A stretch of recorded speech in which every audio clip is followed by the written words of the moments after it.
자, 이번 시간에는 지구에 대해서 자세히 알아보겠습니다. 일단 먼저 에라토스테네스가 지구의 크기를 측정한 방법을 배워볼게요. 지구의 크기를 측정할 수 있었던 원리를 먼저 봐야 되는데, 원에서 호의 길이는 중심각의 크기에 비례한다 라고 나와 있죠. 지금 오른쪽 그림을 보면은 원이 있고 두 개의 각이 나와 있죠. 지금 세타 프라임이랑 세타가 있는데 세타 프라임의 각도가 더 크죠. 그렇기 때문에 이 중심각의 크기는 호의 길이랑 비례한다. 그래서 L 프라임도 그냥 일반 L보다 길어질 수밖에 없다. 그리고 L과 세타의 비율은 L 프라임과 세타 프라임의 비율과 일치한다. 그러니까 우리는 이 L과 세타의 비율만 알면 원 전체를 아우르는 각도인 360도를 이용해서 원의 둘레도 알 수 있고, 원의 둘레를 알면은 이 원의 반지름도 알 수 있다. 그래서 원의 둘레 대 360도는 호의 길이 대 중심각이다 라는 것을 이용해서 지구의 둘레와 반지름을 알아볼 예정이에요. 그러기 전에 에라토스테네스가 먼저 가정을 두 개 세웠어요. 첫 번째로는 지구는 완벽한 구형이라고 가정했어요. 그래야지 원의 성질을 이용할 수 있겠죠. 그리고 두 번째로 지구로 들어오는 햇빛은 평행하다 라고 가정했어요. 이건 이제 설명해 드릴 건데, 엇각과 중심각이 같다는 내용을 이용하기 위해서예요. 그래서 어떻게 측정을 해야 되냐에 대해서 보면은 이 에라토스테네스가 하진날 정오에 보니까 시에네라는 곳에서는 그림자가 생기지 않는데 알렉산드리아라는 곳에서는 그림자가 생긴다는 사실을 이용했어요. 그래서 지구의 크기를 구했다. 지금 보면은 햇빛이 지금 이 시에네 우물 쪽으로 완전히 수직으로 들어오고 있어요. 만약에 여기 사람이 있다면 사람의 머리 위로 바로 떨어지는 거죠. 머리 위로 햇빛이 바로 떨어지게 되면 그림자가 생기지 않겠죠. 그리고 925km 떨어져 있는 알렉산드리아에서는 그림자가 생겼어요. 시에네에 비친 햇빛이랑 완전히 평행하게 지금 햇빛이 들어오고 있는 거예요. 그래서 시에네에서와 다르게 여기서는 그림자가 생겨버린 거죠. 그런데 우리가 알아야 될 각도는 지구 중심각이었죠. 지금 시에네부터 알렉산드리아까지의 거리는 925로 알고 있는데 이 중심각 세타는 모르고 있죠. 그래서 이거를 오른쪽에 엇각의 원리를 통해서 알아낼 수 있다는 거예요. 평행한 두 직선이 있을 때 중심각하고 엇각은 각도가 같다. 그래서 알렉산드리아에서 이 막대랑 그림자의 각도를 맞춰보니까 7.2도가 나왔다. 그러면은 엇각의 원리에 의해서 지구 중심각도 시에네와 알렉산드리아를 잇는 중심각도 7.2도가 돼야겠죠. 그러면 이제 구할 거는 다 구한 거예요. 표를 봐보면 알렉산드리아와 시에네 사이의 거리는 925로 나왔고, 이것이 바로 호의 길이에 해당한다. 그리고 알렉산드리아에 세운 막대와 그림자 끝이 이루는 각도를 재봤더니 7.2도였고 이게 중심각하고 엇각으로 같았다. 그래서 거리 대 중심각은 지구의 둘레 대 360도이다 라는 거를 적용을 시켜서 지구의 둘레는 이런 숫자가 나왔고 지구의 반지름은 이런 숫자가 나왔다. 그래서 이런 식으로 계산을 했는데 실제 지구의 둘레와 실제 지구 반지름은 사실 조금 달랐어요. 실제 지구의 둘레는 약 4만 킬로미터예요. 그리고 실제 지구의 반지름은 약 6,400km예요. 지금 보면 오차가 그래도 꽤 있는 거를 볼 수 있죠? 그 이유가 무엇일까요? 일단 첫 번째로 실제 지구는 완벽한 구형이 아니에요. 그리고 알렉산드리아와 시에네 사이 거리를 측정하는 것도 조금 오류가 있었다. 이러한 이유들로 정확한 값을 구하기는 힘들었던 거죠. 다음 페이지로 넘어갈게요. 또 이제 똑같은 원리로 위도 차이를 이용해서 지구의 크기를 측정할 수 있다. 경도가 같은 두 지점 사이의 거리와 위도 차이를 이용해서 지구의 크기를 구할 수 있다. 그런데 경도가 무엇이냐면 지구의 세로선이라고 보면 돼요. 그리고 위도는 지구의 가로선이라고 보면 돼요. 그래서 오른쪽 그림에 보면은 경도가 같은 지점, 이 지구의 세로선이 같은 지점에서 위도가 다른 두 지점을 차이를 계산해서 지구의 크기를 구할 수 있다는 거죠. 원에서의 호의 길이는 중심각의 크기에 비례한다 라는 것을 똑같이 이용하고 경도가 같은 두 지점 A, B 사이의 거리를 구하면 그게 바로 호의 길이가 되는 거고, 두 지점의 위도 차이를 구하면 그 위도 차이가 바로 중심각에 해당하는 거죠. 그래서 이 방법은 그냥 위도 차이를 암으로써 중심각을 아는 게 바로 해결이 된다. 그래서 결국은 똑같은 방법으로 2πr 대 360도는 이 A와 B 사이의 거리, 호의 길이 대 A의 위도 빼기 B의 위도, 중심각의 크기를 해서 반지름을 구해주는 방법이 있다. 다음 페이지로 넘어갈게요. 이제 지구의 자전에 대해서 볼게요. 자전은 지구가 자전축을 중심으로 하루에 한 바퀴씩 서에서 동으로 도는 운동이다. 지금 지구가 있고 옆에가 서쪽, 동쪽일 때 서쪽에서 동쪽으로 돈다는 거죠. 그런데 이 지구가 혼자서 도는 것에 의해서 많은 일들이 벌어져요. 지구의 자전으로 인해서 천체가 일주 운동을 하게 돼요. 태양과 달과 별 같은 천체들이 실제로는 그렇게 많이 안 움직이지만 우리가 보기에 하루에 한 바퀴씩 원을 그리며 도는 것처럼 보이는 거예요. 그러니까 실제로 이 태양과 달, 별들이 막 빠르게 움직이지 않는데 지구 자전에 의해서 우리가 보기에 겉보기 운동을 한다는 거죠. 지금 오른쪽 그림을 보면은 만약에 어떤 천체가 가만히 있어도 지구는 빠르게 서에서 동쪽으로 자전을 하고 있죠. 그렇기 때문에 지구에 있는 사람이 별을 보면은 별이 빠르게 움직이는 것처럼 보이는 거예요.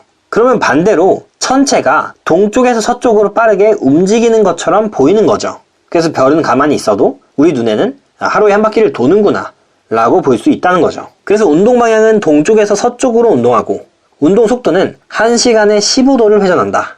왜냐면은 지구가 하루에 한 바퀴를 돈다 했죠. 그럼 24시간에 360도를 도는 거죠. 그래서 1시간에는 15도씩 회전한다. 그래서 별의 일주 운동은 별들이 천구 북극, 이 지구의 자전축 바로 북극성인데 그래서 천구의 북극에 있다고 표현을 하는데 이 북극성을 중심으로 하루에 한 바퀴를 회전한다는 거죠. 오른쪽의 그림을 다시 한번 봐보면은 지구의 자전축에 북극이 있고 또 남극이 있어요. 그리고 이를 조금 더 넓게 우주 단위로 봐가지고 임의적으로 천구라는 거를 만들어냈어요. 지구를 둘러싸고 있는 우주의 구인 거죠. 그래서 그 지구의 북극 위쪽에는 북극성이 있고 지구의 남극 밑에는 천구 남극이 존재한다 라고 보는 거죠. 그래서 다시 왼쪽 그림으로 넘어와서 지금 P 위치에 북극성이 있고 북쪽 하늘에서 북두칠성을 2시간 동안 관측하는 모습이에요. 지금 A에서 B로 2시간 동안 이동을 했죠. 그런데 일주 운동은 1시간에 15도를 회전한다 했어요. 그러면 얘는 2시간 동안 운동했으니까 30도를 회전하겠죠. 그래서 북극성은 자전축의 중심에 있으니까 가만히 있고 이 북두칠성은 반시계 방향으로 30도만큼 이동했다. 그리고 우리나라에서 관측한 별의 일주 운동을 관측 방향에 따라서 관찰을 해볼 거예요. 각각 다 지금 일주 운동 모습이 다른 거를 볼 수 있어요. 지금 보면은 자전축을 중심으로 별들이 막 돌고 있죠.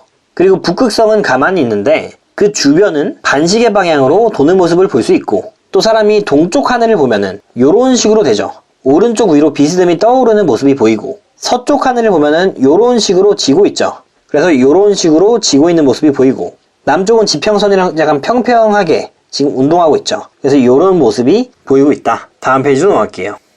이제 지구의 공전을 볼게요. 지구의 공전은 태양을 중심으로 1년에 한 바퀴씩 서에서 동으로 도는 운동이다. 지금 해가 중심에 있으면 서쪽에서 동쪽으로 지구가 움직이고 있다는 거죠. 그리고 이 서에서 동쪽으로 돈다는 거는 지구의 자전 방향이랑 동일해요.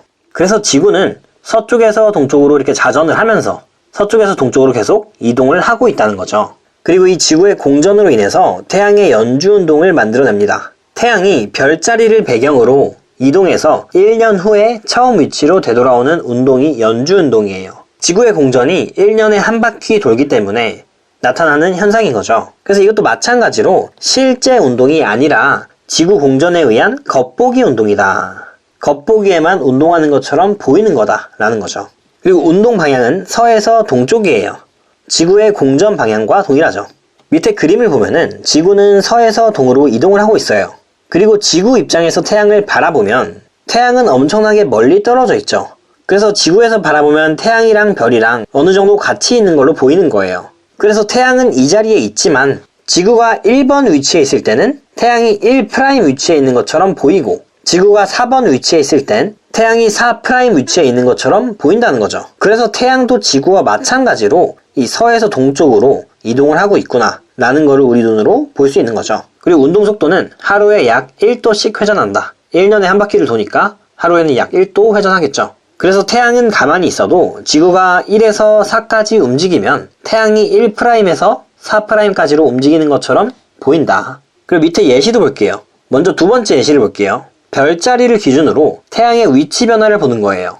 태양은 서쪽에서 동쪽으로 간다 했죠. 그래서 별자리를 고정시켜 놓고 태양을 관찰을 하면은 태양은 서쪽에서 동쪽으로 움직이고 있어요. 그리고 반대로 태양이 가만히 있다고 치고 별자리가 이동한다고 볼게요. 그럼 별자리는 동쪽에서 서쪽으로 움직이고 있죠. 그래서 이런 식으로 기준을 어디에 두고 누구를 관찰하느냐에 따라서 달라진다. 그리고 이 똑같은 그림을 좀 늘려놓은 건데, 왼쪽 그림은 태양의 위치를 여기로 고정을 시켜놓고 별자리가 이쪽으로 움직이고 있는 모습을 볼 수 있죠. 그래서 동에서 서로 움직인다. 다음 페이지로 넘어갈게요.